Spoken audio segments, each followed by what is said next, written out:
Friends, hello guys, welcome to my channel.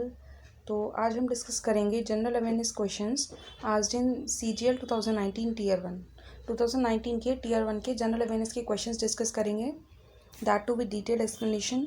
Session में end तक बने रहिएगा फ्रेंड्स, और वीडियो अच्छी लगे तो लाइक और शेयर करना मत भूलें और चैनल को सब्सक्राइब भी कर लें। तो चलिए स्टार्ट करते हैं हमारा सेशन में एंड तक बने रहिएगा। सभी क्वेश्चंस डिटेल एक्सप्लेनेशन के साथ बताते चलूँगी मैं आपको।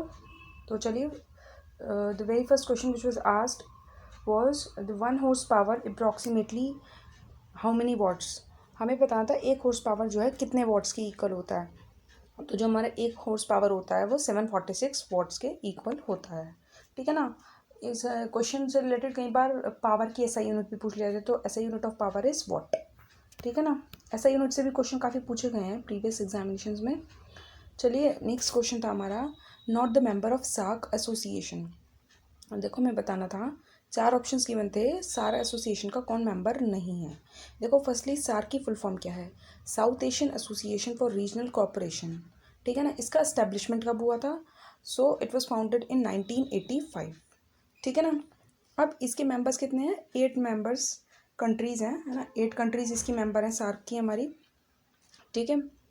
और इसमें देखो कौन कौन सी हैं कंट्रीज़ हमारी। अफ़गानिस्तान, बांग्लादेश, भूटान, इंडिया, मालदीव्स, नेपाल, पाकिस्तान और श्रीलंका। ठीक है ना। India is also the member, remember this thing, कई बार क्वेश्चंस में मिल जाएगा आपको, है ना। देखो, मैंने नेपाल भी बताया आपको, भूटान भी बताया और पाकिस्तान भी बताया, but China is not the member of SAARC.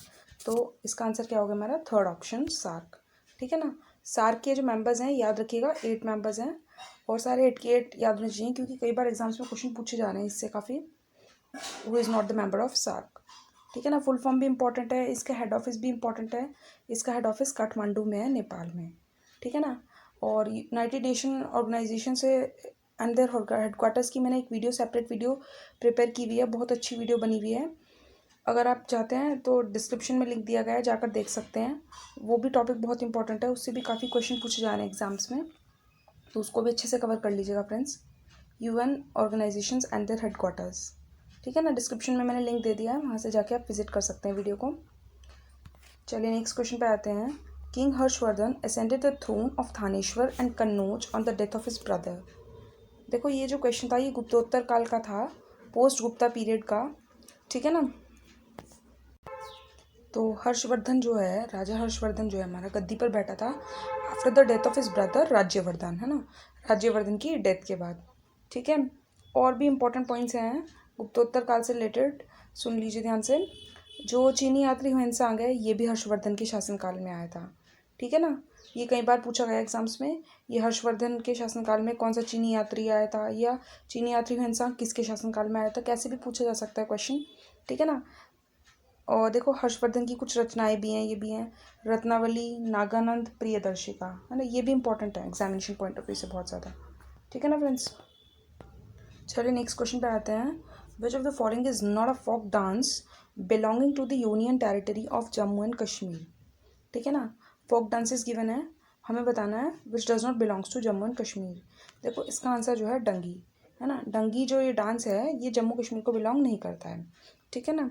देखो, ये जो इन्होंने थर्ड ऑप्शन भी दिया है, रॉफ डांस, है ना, ये ईद पे या रमज़ान जैसे ओकेजन्स पे जो है परफॉर्म किया जाता है।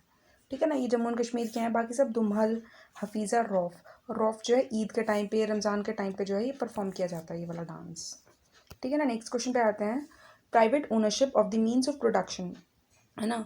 ओनरशिप किसके हाथ में है? प्राइवेट इंडिविजुअल्स के हाथ में है। तो वो कौन सी इकोनॉमी का फीचर है? कैपिटलिस्ट इकोनॉमी का। ठीक है ना। देखो, इसी में ही प्रीवियस जो सेशंस हुए थे उसमें मैंने डिस्कस किया था कि जो हमारा इसमें ये पूछा गया था, और शिफ्ट्स में क्वेश्चन ये भी पूछा गया था कि प्राइवेट और पब्लिक दोनों ही ओनरशिप हैं तो मिक्स्ड इकोनॉमी हो जाएगी, है ना। और सारी पावर अगर गवर्नमेंट के हाथ में है, पब्लिक ओनरशिप है, तो हमारी सोशलिस्ट इकोनॉमी हो जाएगी। ठीक है ना। चलिए, नेक्स्ट क्वेश्चन पे आते हैं। The Gol Gumbaz of dash is the mausoleum of Mohammed Adil Shah, है ना। ये मैं बताना था, ये जो गोल गुम्बज है इसकी लोकेशन बतानी थी। तो ये जो गोल गुम्बज है वो कहाँ पर है? बीजापुर में। ठीक है ना। और ये जो मोहम्मद आदिल शाह हैं ये भी बीजापुर के ही थे, है ना। ठीक है। और वहीं पे उनका जो है ये जो है इसे कहते हैं हम एक तरह से, ये कब्र उनकी वहाँ पर ही बनाई गई थी, ठीक है ना। चलिए नेक्स्ट क्वेश्चन पे आते हैं। Who among the following is an Indian Olympic archer and Padma Shri winner, है ना, जो कि इंडियन ओलंपिक आर्कर भी है, पद्मश्री विनर भी है। देखो फर्स्ट ऑप्शन है हमारा किदम्बी श्रीकांत, ठीक। देखो सबसे पहला पॉइंट, किदम्बी श्रीकांत हमारा कैंसिल हो गया बिकॉज किदम्बी श्रीकांत जो एक बैडमिंटन प्लेयर है, तो ये जो हो गया हमारा ऑप्शन की कैटेगरी से आउट हो गया, ठीक है। Next one is Bajrang Punia, Bajrang Punia again out हो गया बिकॉज बजरंग पूनिया जो है एक रेसलर है, ठीक। चलिए नेक्स्ट पे आते हैं बलबीर सिंह दोसांझ, है ना। ये बलबीर सिंह दोसांझ जो है ये भी कैंसिल हो जाता है अगर आपको ये पता है कि ये हॉकी से रिलेटेड है ना। ये जो है कौन से स्पोर्ट्स से एसोसिएटेड है, हॉकी से, बलबीर सिंह दोसांझ, ठीक है। और इनके बारे में एक पॉइंट ये भी याद रख लेना, ये first recipient of Padma Shri for hockey, है ना। इन्हें सबसे पहले हॉकी के लिए पद्मश्री दिया गया था बलबीर सिंह दोसांझ को, ठीक है ना फ्रेंड्स। अब आते हैं, इसका आंसर है हमारा लिम्बा राम, इसका आंसर क्या है हमारा, लिम्बा राम, फोर्थ ऑप्शन, ठीक है ना। ओलंपिक्स आर्कर, इंडियन ओलंपिक्स आर्कर है और पद्मश्री विनर दोनों ही है, ठीक है ना। इन्होंने अर्जुन अवार्ड भी जीता हुआ है। चलिए नेक्स्ट क्वेश्चन पे आते हैं। Article 17 of the constitution of India deals with the abolition of, है ना। आर्टिकल 17 मोस्ट इंपॉर्टेंट अनटचेबिलिटी से डील करता है ना, कि अनटचेबिलिटी को अबॉलिश करने के लिए कौन सा आर्टिकल आया था, हमारा आर्टिकल नंबर 17। चलिए नेक्स्ट पे आते हैं। Which was the capital of Magadh before the 4th century BCE, ठीक है ना। 4th सेंचुरी BCE से पहले हमें मगध की कैपिटल बतानी है, ठीक है। देखो मगध साम्राज्य से रिलेटेड कुछ पॉइंट सुन लीजिए आप। सबसे पहले मगध साम्राज्य पे जो है हमारी 3 डायनेस्टीज़ ने रूल किया था, 3 वंश ने, हर्यंक वंश, है ना, शिशुनाग वंश और नंद वंश, ठीक। Haryanka dynasty, Shishunaga dynasty and Nanda dynasty. सबसे पहले हर्यंका डायनेस्टी ने रूल किया, ठीक है। उसका पहला शासक कौन था, बिम्बिसार, ठीक है। और देखो पहला शासक बिम्बिसार था, और इन्होंने जो है 4th सेंचुरी BCE से पहले पूछे ना कैपिटल, तो देखो जो बिम्बिसार के पिता थे उनकी राजधानी थी राजगृहा, ठीक है ना। तो मगध साम्राज्य, यानी कि जो उन्होंने हमारे क्वेश्चन, हमारे से पूछा गया क्वेश्चन में कि 4th सेंचुरी BCE से पहले मगध की कैपिटल क्या थी, तो वो भी कैपिटल क्या थी, राजगृहा। एक्चुअली थोड़ा गलत टाइप हो गया है, इट्स एक्चुअली राजगृहा, ठीक है ना, राजगृहा, ठीक। चलिए ये कैपिटल थी, ठीक है ना। ये बिम्बिसार के जो फादर थे उनकी राजधानी थी ये, ठीक है। हरियांका डायनेस्टी के बाद आता है हमारा शिशुनाग वंश। शिशुनाग वंश की स्थापना किसने की थी, शिशुनाग ने, ठीक है ना, उनके नाम पे ही है। और अंतिम की अगर हम बात करें तो अंतिम शासक थे शिशुनाग वंश के नंदीवर्धन, ठीक है फ्रेंड्स। थर्ड जो इसमें डायनेस्टी ने रूल किया था वो थी हमारी नंदा डायनेस्टी, नंदवंश। उसकी स्थापना किसने की थी, महापदम नंद ने की थी। और अंतिम की अगर हम बात करें तो धनानंद, ठीक है ना। इससे जो है हमारी प्रीवियस शिफ्ट्स में काफ़ी क्वेश्चन पूछे गए हैं कि स्थापना, पहला शासक कौन है, अंतिम शासक कौन है, ठीक है ना। तो वो भी टॉपिक काफ़ी इंपॉर्टेंट हो जाता है, तो उसको भी आप काफ़ी अच्छे से प्रिपेयर कर लीजिएगा। या फिर अगर आप चाहते हैं कि उस पर मैं एक वीडियो बनाऊं तो मुझे कमेंट बॉक्स में ज़रूर बताइएगा। चलिए नेक्स्ट पे आते हैं question. Xerophthalmia is cause due to the deficiency of which vitamin, है ना। तो ज़ेरप्थैल्मिया जो होता है हमारा विटामिन A की डेफिशिएंसी से हो जाता है, ठीक है ना। चलिए नेक्स्ट क्वेश्चन पे आते हैं। Planetary scientist call the thin gaseous envelope. देखो जैसे हमारे एयर के चारों तरफ जो लेयर है उसे एटमॉस्फेयर बोलते हैं, उसी तरह जो मून के चारों ओर गैसियस एनवेलप है उसको क्या बोलते हैं, उसको बोलते हैं लूनर एग्जॉस्फेयर, ठीक है ना, उसको बोलते हैं हम lunar exosphere. The Harsha Charita is a biography of Harshavardhana, है ना, वो किसकी बायोग्राफी है, हर्षवर्धन की। द रूलर ऑफ कन्नौज, अभी इससे पहले क्वेश्चन भी आया था, पोस्ट गुप्ता पीरियड का क्वेश्चन है ना, हर्षवर्धन से रिलेटेड। कंपोज्ड इन संस्कृत, देखो हर्षचरित्र जो है हर्षवर्धन की बायोग्राफी है, इसका जो है संस्कृत में कन्वर्ट कर दिया था, कंपोज किया था, वो किसने किया था, उनके ही कोर्ट पोएट थे बाण भट्ट, ठीक है ना, उन्होंने जो है उसका संस्कृत में ट्रांसलेशन किया था उनकी बायोग्राफी का, ठीक है फ्रेंड्स, इंपॉर्टेंट पॉइंट है, याद रखिएगा। चलिए नेक्स्ट क्वेश्चन पे आ जाते हैं।